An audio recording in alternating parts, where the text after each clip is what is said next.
الفيديو النهاردة موجه لكل أم وكل أب قاعدة في اللايف بتسقف لعيالها، وعيالها بيطبلوا أو بيعملوا إيه. أنا مريت عليهم كده يعني، ما اتفرجتش قوي، وقاعدين يقولوا يا فلان يا فلان يا فلان. وأب كده حاج كده قدوة، بسم الله ما شاء الله برضو، يعني الله أكبر عليك بصراحة. قاعد بيسقف لهم وعياله عمالين ياكلوا المستيكه بطريقه مش كويسه ومكياج، وهو قاعد بسم الله ما شاء الله وراهم، يعني قدوه بصراحه. وقاعد بيسقف وهم بيقولوا اسامي من الناس وبيرحبوا بالناس.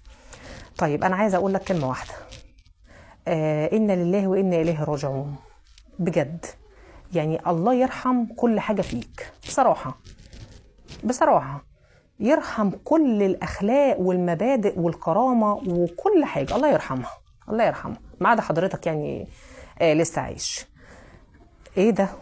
ايه اللي بيحصل ده؟ ايه ده؟ يعني دلوقتي لما البنت بتطلع تعمل فيديو مش كويس بنقول يا عيني ده مامتها ست غلبانه ما عندهاش نت ولا بتعرف بنتها بتعمل ايه يعني. انما تبقي حاجه قدوه كده وقاعده ورا وعماله تسقفي وفرحانه ببناتك، طايره من الفرحه من بناتك اللي بيعملوه كل ده عشان ايه؟ عشان فلوس.